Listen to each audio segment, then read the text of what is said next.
Hi YouTube, it's April, and it's been a while. It's probably been, I don't know, almost a month, I guess. Yeah, about that, because I was about to go to the beach, so it was like the end of June. Sorry that it's been a while, but I had planned on doing a couple of videos and talking about all my visits that I had to have for the doctor and different stuff like that. But just stuff has come up. But I did go to the beach. We had a great time. Flannery had a wonderful time. She loved the water. It was the first time she'd seen the beach. But then we came back from the beach and we're just getting settled. And then last week, our house got broken into and they stole a lot of things. They stole my laptop. They stole my digital camera. They stole my video camera. So anything that I could do videos on, I didn't have it. So right now I'm using my husband's work computer to do this video. But you can see in the back, my lovely front door is barricaded, and that all that black stuff right there that you see is where the police fingerprinted. They came in through the front door in the middle of the day. Lovely. But anyway, I'm actually sitting on the floor in my living room, so the baby's napping and Jeremy's watching a DVD back in our room because they stole our 42-inch TV but left our huge honking old one that was in our bedroom. It was really funny, but it's not funny. It's not at all funny, but it's just funny that obviously they didn't want to carry that big heavy thing out. So that's why I haven't made videos in the last week because I was gonna make some, but I didn't. But first of all, I wrote a little list down. See my little list.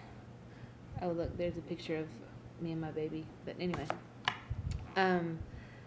the first thing I wanted to talk about is that my best friend Megan. I have mentioned her once or twice, I think, because she had gotten the lap band. She has the Realize band, and she's had it since October, right, Megan? Yeah, October.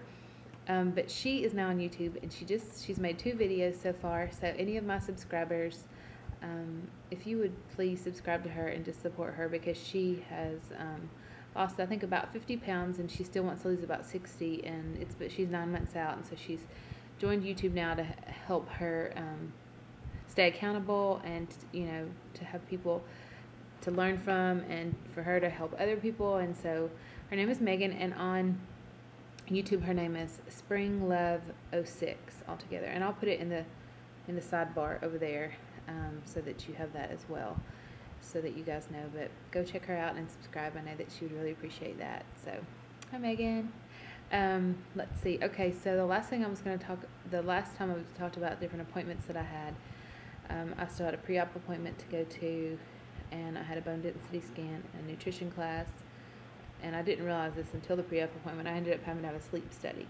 So I had my pre-op appointment on July 10th, and I went and first I saw the nurse practitioner, and she's, I guess, just in the office. She does some of the other stuff, extra stuff with the doctor. And she checked me out, felt my legs, I don't know, all this different stuff, looked in my throat, just kind of general, went over all my medicines, all that. And that's when I realized they said I needed a sleep study. And when they called me in May and told me my surgery date, they said they asked me about it, and I said, well, I don't remember being told that I had to have one, because I had to fill out a questionnaire, I guess, at one point.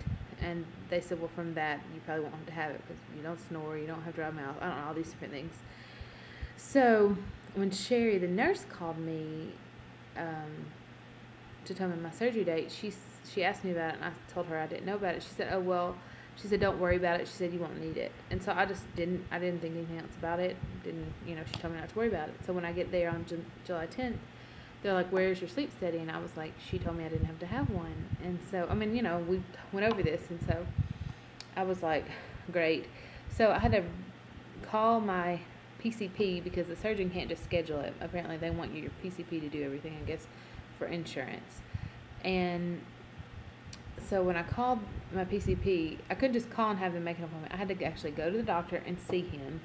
And he was like, well, why do you need the sleep study? It was like this whole ordeal. I understand I have to go through hoops. Whatever I have to do to get surgery was fine.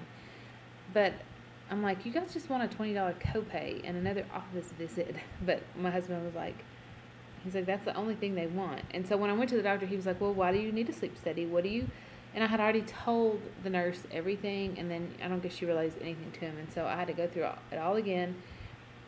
And so there was a huge ordeal about him. He referred me to the sleep study, the sleep medicine place. And then whenever they called me, they were like, no, there's no way we can get you in before. They're like, the first consultation, even with the sleep study doctor, you have to have a consultation before you can even have the sleep study. The first consultation for a new patient is like August 7th. My surgery is August 4th. And so I was like, something has to be done. So I called my PCP back, and Dr. Freeman actually just called and made an appointment for a sleep study without the consultation. So they said that would work. So I had the sleep study done this past Monday night, which was interesting. They stick these things all, I'm sure a lot of you had this, they stick these things like on your face here, and on your chin, and under here, and on your, all the way down your legs, and all in your hair. They drew red pencil marker, like pencil stuff in my head, and then they dip these little electrodes in this goo, and they stick in your hair, and it was like feels sandy. But before they do all that, they rub this abrasive stuff all on your face. Like, it felt like I was getting like microdermabrasion or a chemical peel right here on my face, and all on my like my chest, my legs, and it felt like it had sandpaper in it, or sand like in this, and all in my head, and so it was real abrasive. So then you sleep, and you know, it's not the best sleep ever, but it actually was not bad for me, considering the night before that was the first night I'd slept in my house since our house had been broken into. So I kind of felt safer at the hospital. It was just one of those weird things. So everything seemed to be fine with that. They didn't wake me up to put a machine on my face, so I'm assuming I don't need a CPAP. I don't know how that works. I haven't heard anything. I finally on Friday, got them to fax it to my surgeon's office after calling 5 different things, 5 different places, telling them, well, I need this done, I need this done, and some of this stuff is not easy dealing with doctor's offices. So then let's see, what else at the pre-op appointment that he gave me? Oh, as I'm saying this, I just realized they gave me 2 prescriptions that for liquid, I guess, pain medicine. Sorry, my nose is itching. And then also for, I guess, like a Prevacid or something, a meltable tablet that I have to take for 3 months after surgery. I guess it's like a, so that they said that where the stomach is attached to the intestine, they don't need that to get an ulcer, and I guess sometimes it can, and so they want you to take this antacid, I guess that's what it is, an antacid, I can't talk. But I just realized, I mean, I knew the folder was in my backpack. The people that came in my house stole my backpack. It was sitting on the couch because I was about to go out of town, and I had loaded it up with my computer, my iPod, my digital camera, my phone charger, my Bible. A lot of stuff was in the backpack, and they just took it. And inside that was a folder that had all my gastric bypass stuff in it. And in that folder were my 2 prescriptions, because I had not. I'm so glad that I remember that, because I've got to call the doctor on Monday. Sorry, I've had a little moment. Anyway, let me write that down. Call the doctor. Okay, sorry, that was shaking. So they gave me those pills. Pretty much the doctor came in. He was like, are you ready? He's like, you know, show up. He's like, you're going to do fine. Pretty much it was just the last hurrah, like, okay, make sure you have everything done. And so then that was over. So the same day, Monday, this past Monday, I had the sleep study. I also had a bone density scan where you lay on this table for 13 minutes and they scan your entire body, which was really cool because I could see it after I was finished. I could see my whole skeleton on the screen. It was really cool. You could also see the whole shape of all my fat around it. Well, they had one that showed with the fat and one without it, and I was like, oh, I like that other one better.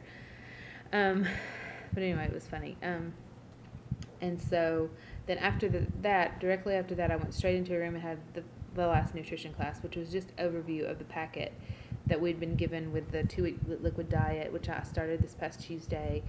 It seems to be going well, and my time is about to run out, so I'm hurrying.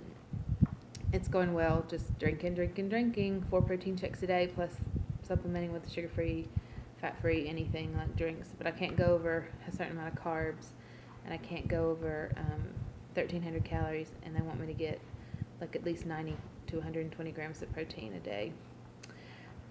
So I'm 10 days away from surgery, and I'm really excited. My mom's coming to stay with me for a week, and my in-laws are going to come up a couple different times to do all that, but I guess that's it. I'm going to make another video with things I bought, so I may talk some more when I do that. So anyway, I will talk to you later. I know that I forgot things, but I will talk more. Bye.